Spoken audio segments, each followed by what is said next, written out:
प्रेम से बोलिए बृहस्पति देव की जय। गुरुवार भगवान की जय। आज गुरुवार का दिन है। गुरुवार का दिन भगवान बृहस्पति देव को समर्पित होता है।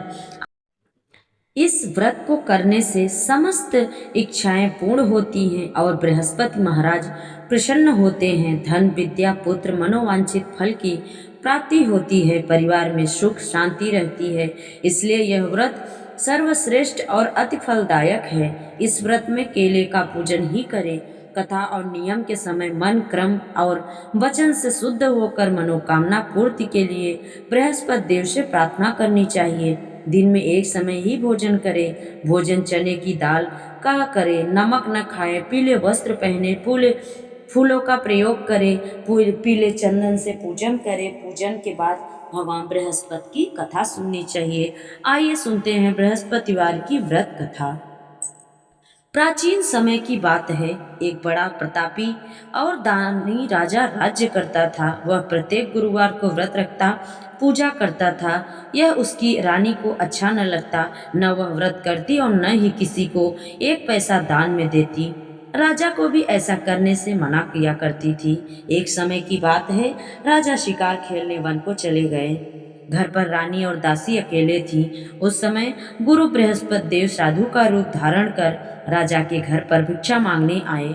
साधु ने रानी से भिक्षा मांगी तो वह कहने लगी, हे महाराज, मैं इस दान पुण्य से तंग आ गई हूँ। आप कोई कृपा करके ऐसी उपाय बताइए जिससे हमारा सारा धन नष्ट हो जाए और मैं आराम से रह सकूं। साधु रूपी बृहस्पति देव ने कहा, हे देवी, तुम बहुत विचित्र हो। संतान और धन से भी कोई दुखी होता है। अगर तुम्हारे पास अधिक धन है तो इसे शुभ कार्यों में किया लगाओ, जिससे तुम्हारे दोनों लोग सुधरेंगे। लेकिन साधु की इन बातों से रानी खुश नहीं हुई। उसने कहा, मुझे ऐसे धन की आवश्यकता नहीं जिसे मैं दान दूं, जिसको संभालने में ही मेरा सारा समय नष्ट हो जाए। साधु ने कहा, यदि तुम्हारी ऐसी इच्छा है तो जैसा मैं तुम्हें बताता हूँ तुम वैसा ही करना। बृहस्पतिवार के दिन तुम घर को गोबर से लीपना, अपने केसों को पीली मिट्टी से धोना, केसों को धोते समय स्नान करना, राजा से हजामत बनाने को कहना, भोजन में मांस मदिरा खाना, कपड़ा धोबी के यहाँ धुलने डालना। इस प्रकार 7 बृहस्पतिवार करने से तुम्हारा समस्त धन नष्ट हो जाएगा। इतना कहकर साधु बने बृहस्पति देव अंतर ध्यान हो गए।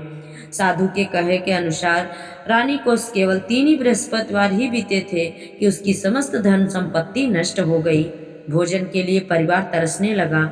एक दिन राजा रानी से बोला, हे रानी, तुम यहीं रहो, मैं दूसरे देश को जाऊंगा, क्योंकि यहाँ पर मुझे सभी जानते हैं, इसलिए मैं कोई छोटा कार्य नहीं कर सकता।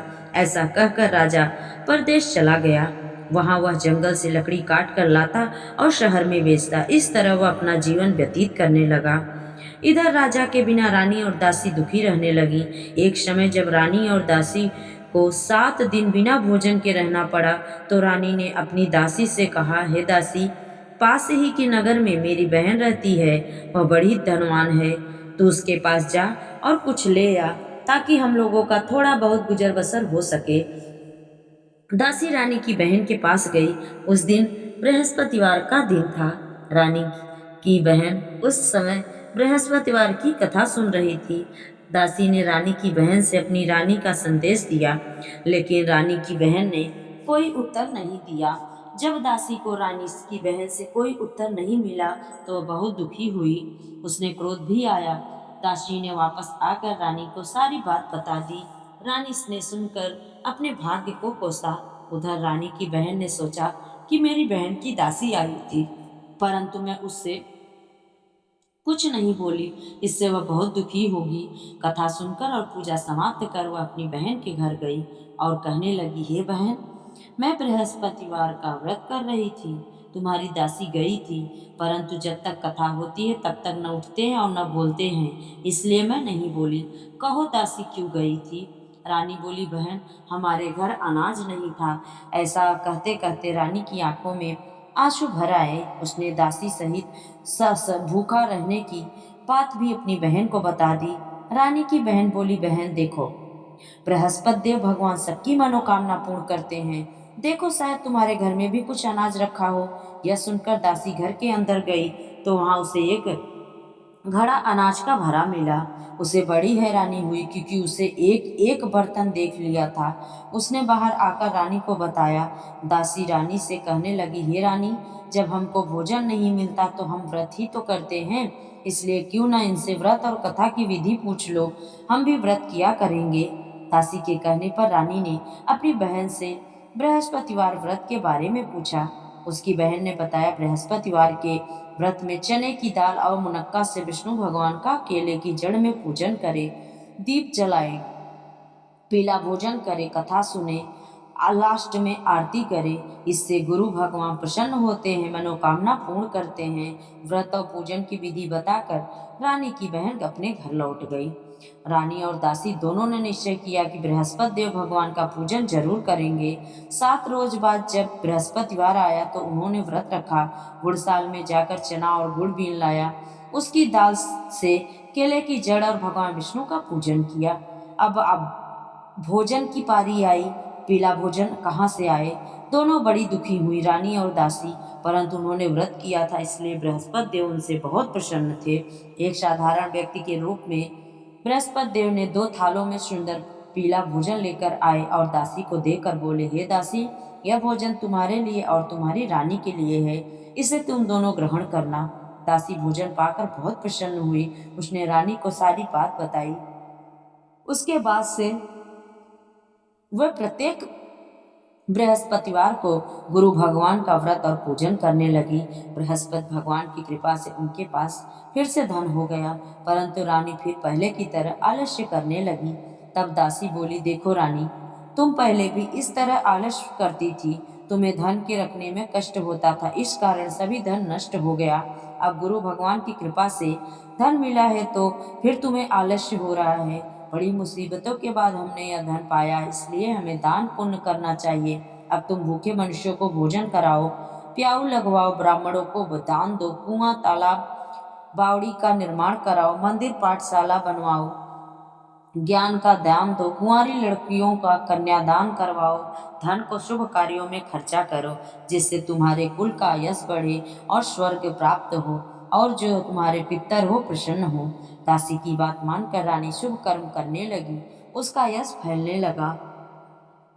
एक दिन रानी और दासी आपस में विचार करने लगे कि न जाने राजा किस दशा में होंगे। अब उनकी कोई खोज खबर नहीं है। उन्होंने श्रद्धा पूर्वक बृहस्पति भगवान से प्रार्थना की कि राजा जहाँ कहीं भी हो शीघ्र घर वापस आ जाएं। राजा उधर परदेश में बहुत दुखी रहने लगा। वह प्रतिदिन जंगल से लकड़ी बीन कर लाता और उसे शहर में बेचकर अपने दुखी जीवन को बड़ी कठिनता से व्यतीत करता। एक दिन दुखी होकर अपनी पुरानी बातों को याद करके वह रोने लगा और उदास हो गया। उसी समय राजा के पास बृहस्पति देव साधु के वेश में आकर बोले, हे लकड़हारे, तुम इस सुनसान जंगल में किस चिंता में बैठे हो, मुझे बताओ। यह सुन राजा के नेत्रों से जल भर आया। साधु की वंदना कर राजा ने अपनी संपूर्ण कहानी सुना दी। महात्मा दयालु होते हैं। वे राजा से बोले, हे राजा, तुम्हारी पत्नी ने बृहस्पति देव के प्रति अपराध किया था, जिसके कारण तुम्हारी यह दशा हुई। अब तुम चिंता मत करो, भगवान तुम्हें पहले से अधिक धन देंगे। देखो, तुम्हारी पत्नी ने बृहस्पतिवार का व्रत आरंभ कर दिया। अब तुम भी बृहस्पतिवार का व्रत करके चने की दाल और गुड़ जल के लोटे में डालकर केले का पूजन करो, फिर कथा कहो या सुनो।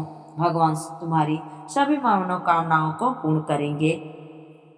साधु की बात सुनकर राजा बोला, हे प्रभु, लकड़ी बेचकर तो इतना पैसा नहीं मिलता जिससे भोजन के उपरांत मैं कुछ बचा सकूं। मैंने रात्रि में अपनी रानी को व्याकुल देखा। मेरे पास कोई साधन नहीं जिससे उनका समाचार जान सकूं।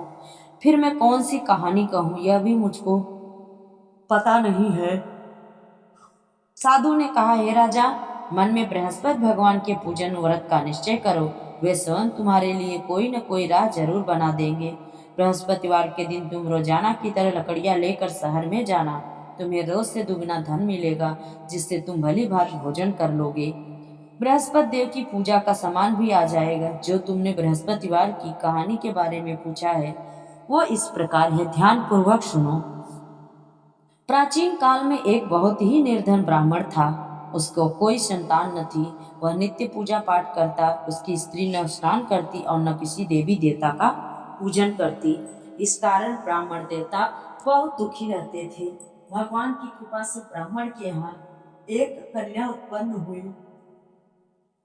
कन्या बड़ी होने लगी। प्रातः स्नान करके वह भगवान विष्णु का स्मरण और जाप करती। बृहस्पतिवार का व्रत भी करने लगी। पूजा पाठ समाप्त कर पाठशाला जाती तो अपनी मुट्ठी में जौ भर कर ले जाती और पाठशाला के मार्ग में डालती जाती। लौटते समय वही जौ स्वर्ण के हो जाते तो उनको बीन कर घर ले आती। एक दिन वह बालिका सूप में उस सोने के जौ को साफ कर रही थी। तभी उसकी माँ ने देख लिया और कहा कि हे बेटी, सोने के जौ को फटकने के लिए सोने का सूप भी तो होना चाहिए। दूसरे दिन गुरुवार था। कन्या ने व्रत रखा और बृहस्पति देव से सोने का सूप देने की प्रार्थना की। बृहस्पति देव ने उसकी प्रार्थना स्वीकार कर ली। रोजाना की तरह वह कन्या जौ फैलाती हुई पाठशाला चली गई।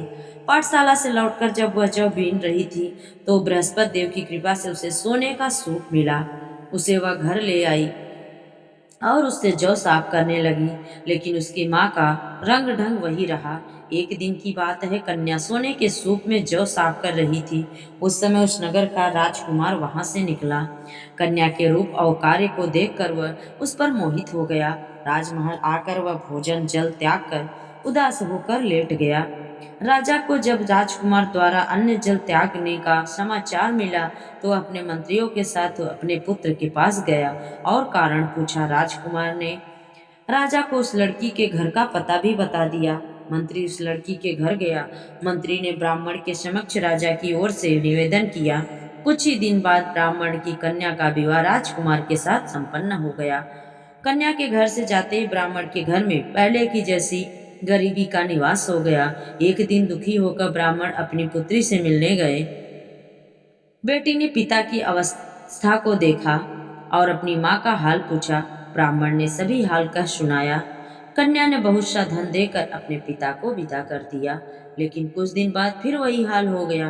ब्राह्मण फिर अपनी कन्या के यहाँ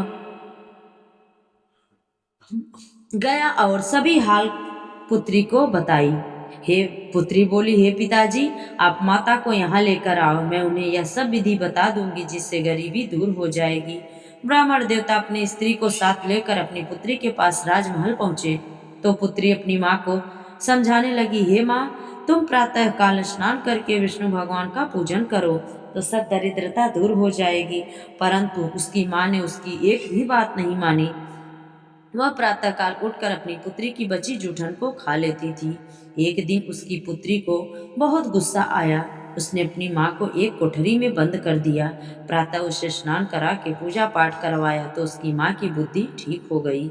इसके बाद वह नियम से पूजा पाठ करने लगी और प्रत्येक बृहस्पतिवार को व्रत करने लगी। इस व्रत के प्रभाव से मृत्यु के बाद वह स्वर्ग को गई और ब्राह्मण भी सुखपूर्वक इस लोक का सुख भोग कर स्वर्ग को प्राप्त हुआ। इस तरह कहानी कहकर साधु बने देवता वहां से चले गए। धीरे धीरे समय व्यतीत होने पर फिर बृहस्पतिवार का दिन आया। राजा जंगल से लकड़ी काटकर शहर में बेचने गया। उसे उस दिन और दिनों से अधिक पैसा मिला। राजा ने चना गुड़ लाकर बृहस्पतिवार का व्रत किया। उस दिन से उससे सभी क्लेश दूर हुए। परंतु जब अगले गुरुवार का दिन आया तो वह बृहस्पतिवार का व्रत करना भूल गया। इस कारण बृहस्पति भगवान उससे नाराज हो गए। उस दिन उस नगर के राजा ने विशाल यज्ञ का आयोजन किया था। अपने समस्त राज्य में उसने घोषणा करवा दी कि सभी मेरे यहाँ भोजन करने आए, किसी के घर चूल्हा न जले। इस आज्ञा को जो नहीं मानेगा उसको फांसी की सजा दी जाएगी। राजा के कहने के अनुसार राज्य के सभी वासी राज के भोज में सम्मिलित हुए, लेकिन लकड़हारा कुछ देर से पहुंचा, इसलिए राजा उसको अपने साथ महल में ले गए। जब राजा लकड़हारे के भोजन करा रहे थे तो रानी की दृष्टि उस खूंटी पर पड़ी जिस पर उसका हार लटका हुआ था। उसे हार खूंटी पर लटका दिखाई नहीं दिया। रानी को विश्वास हो गया कि मेरा हार इस लकड़हारे ने चुरा लिया है। उसी समय सैनिक बुलाकर उसको जेल में डलवा दिया। लकड़हारा जेल में विचार करने लगा कि न जाने कौन से पूर्व जन्म के कर्म से मुझे यह दुख प्राप्त हुआ है, और जंगल में मिले साधु को याद करने लगा। तभी बृहस्पति देव साधु के रूप में प्रकट हो गए और कहने लगे, अरे मूर्ख, तूने बृहस्पति देवता की कथा नहीं कही, उसी कारण से तुझे यह दुख प्राप्त हुआ है। अब चिंता मत कर, बृहस्पतिवार के दिन जेल खाने के दरवाजे पर तुझे 4 पैसे पड़े मिलेंगे, उनसे तू बृहस्पतिवार की पूजा करना तो तेरे सभी कष्ट दूर हो जाएंगे। अगले बृहस्पतिवार उसे जेल के द्वार पर 4 पैसे मिले। राजा ने पूजा का सामान मंगवा कर कथा कही और प्रसाद बांटा। उसी रात में बृहस्पति देव ने उस नगर के राजा को स्वप्न में कहा, हे राजा, तूने जिसे जेल में बंद किया है उसे कल छोड़ देना, वह निर्दोष है। राजा प्रातःकाल उठा और खूंटी पर हार टंगा देखकर लकड़हारे को बुलाकर क्षमा मांगी। राजा के योग्य सुंदर वस्त्र आभूषण भेंट कर उसे विदा किया। गुरुदेव की आज्ञा के अनुसार राजा अपने नगर को चल दिया। राजा जब नगर के निकट पहुंचा तो उसे बड़ा ही आश्चर्य हुआ। नगर में पहले से अधिक बाग, तालाब और कुएं, बहुत सी धर्मशालाएं, मंदिर बने हुए थे। राजा ने पूछा कि यह किसका बाग और धर्मशाला है। तब नगर के सब लोग कहने लगे कि यह सब रानी और दासी द्वारा बनाए गए हैं। राजा को आश्चर्य हुआ और गुस्सा भी आया कि उसकी अनुपस्थिति में रानी के पास धन कहाँ से आया। तब रानी ने यह खबर सुनी कि राजा आ रहे हैं तो अपने दासी से कहा, हे दासी, देख, राजा हमको कितनी बुरी हालत में छोड़कर गए थे, वह हमारी ऐसी हालत देखकर लौट न जाए, इसलिए तू दरवाजे पर खड़ी हो जा। रानी की आज्ञा के अनुसार दासी दरवाजे पर खड़ी हो गई और जब राजा आए तो उन्हें अपने साथ महल में लेकर आई। उन्हें अपने साथ लेकर घर के अंदर आई। तब राजा ने क्रोध करके अपनी तलवार निकाली और पूछने लगा, बताओ यह धन तुम्हें कैसे प्राप्त हुआ। तब रानी ने सारी कथा कह सुनाई। राजा ने निश्चय किया कि मैं रोजाना दिन में 3 बार कहानी कहूँगा और रोज व्रत किया करूँगा। अब हर समय राजा के दुपट्टे में चने की दाल बंधी रहती। दिन में 3 बार कथा जरूर कहता। एक रोज राजा ने अपने मन में विचार किया कि चलो अपनी बहन के घर जाता हूँ। इस तरह का निश्चय कर राजा घोड़े पर सवार हो अपनी बहन के यहाँ चल दिए। मार्ग में उसने देखा कि कुछ आदमी एक मुर्दे को लिए जा रहे हैं। उन्हें रोककर राजा कहने लगा, अरे भाइयों, मेरी बृहस्पतिवार की कथा सुन लो। वे बोलो, लो, हमारा तो आदमी मर गया है, इनको अपनी कथा की पड़ी है। लेकिन उसमें कुछ आदमी बोले, अच्छा कहो, हम तुम्हारी कथा भी अवश्य सुनेंगे। राजा ने दाल निकाली और कथा कहना शुरू कर दिया। जब कथा आधी हुई तो मुर्दा हिलने लगा और जब कथा समाप्त हुई तो राम राम करके वह मुर्दा खड़ा हो गया। राजा आगे बढ़ा, उसे चलते चलते शाम हो गई। आगे मार्ग में उसे एक किसान खेत में हल चलाता मिला। राजा ने उससे कहा कि मेरी कथा सुन लो, लेकिन वह नहीं माना। राजा आगे चल पड़े। राजा के हटते ही बैल पछाड़ खाकर गिर गए और किसान के पेट में बहुत से दर्द होने लगा। उसी समय किसान की माँ रोटी लेकर आई। उसने जब देखा तो अपने पुत्र से सब पूछा। बेटे ने जो जो वहां घटना घटी थी सब हाल बता दिया। बुढ़िया माई दौड़ी दौड़ी उस घुड़सवार के पास पहुंची और उससे बोली, मैं तेरी कथा सुनूंगी, लेकिन तू अपनी कथा मेरे खेत पर ही चलकर कहना। राजा ने लौटकर बुढ़िया के खेत पर जाकर कथा कही, जिसके सुनते ही बैल खड़े हो गए और किसान के पेट का दर्द भी बंद हो गया। राजा अपनी बहन के घर पहुंचा। बहन ने भाई की खूब मेहमानी की। दूसरे दिन प्रातःकाल राजा जागा तो वह देखने लगा कि सब लोग भोजन कर रहे हैं। राजा ने अपनी बहन से जब पूछा, ऐसा कोई मनुष्य है जिसने भोजन नहीं किया हो, जो मेरी बृहस्पतिवार की कथा सुन ले। बहन बोली, हे भैया, यह देश ऐसा है कि यहाँ लोग पहले भोजन करते हैं, उसके बाद कोई अन्य और कार्य करते हैं। फिर वह एक कुम्हार के घर गई जिसका लड़का बीमार था। उसे मालूम हुआ कि उसने 3 दिन से खाना नहीं खाया है। रानी ने अपने भाई की कथा सुनने के लिए कुम्हार से कहा और वह तैयार हो गया। राजा जाकर बृहस्पतिवार की कथा कही, जिसको सुनकर उसका लड़का ठीक हो गया।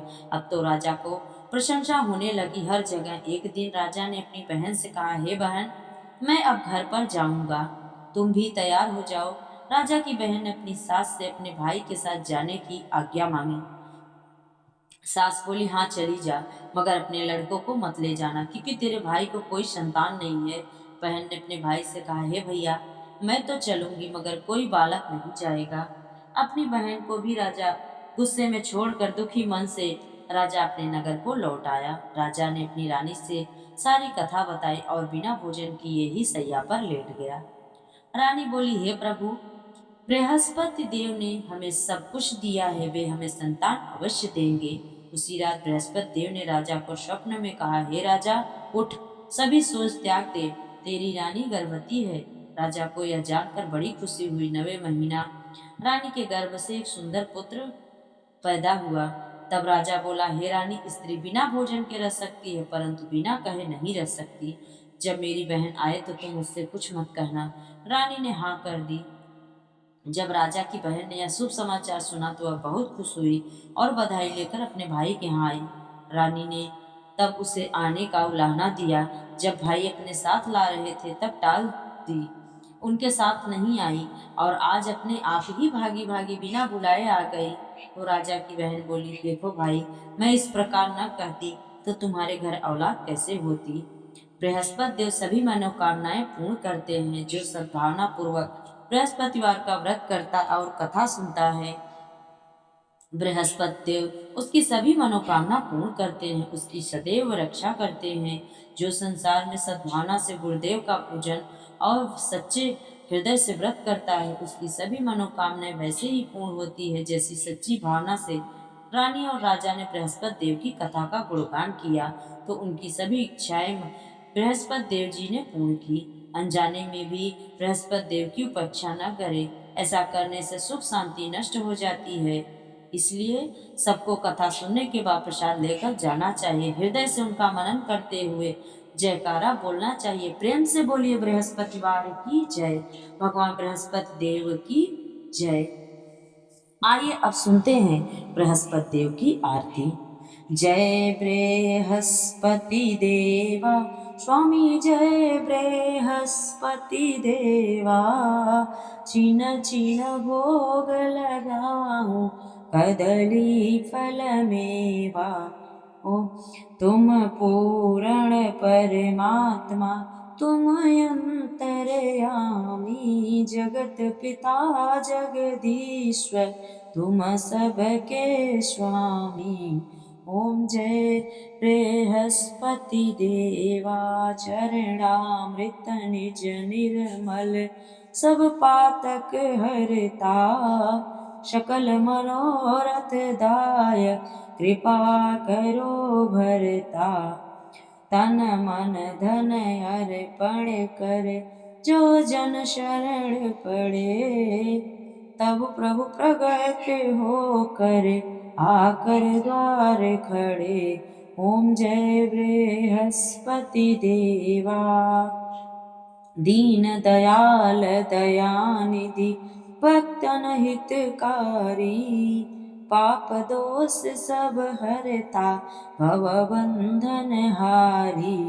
ओम जय बृहस्पति देवा, सकल मनोरथ दायक, सब संशय हारो, विषय विकार मिटाओ, संतन सुखकारी। ओम जय बृहस्पति देवा, जो कोई आरती तेरी प्रेम सहित गावे, जेठानंद आनंद कर, सो निश्चय पावे। ओम जय बृहस्पति देवा स्वामी, जय बृहस्पति देवा।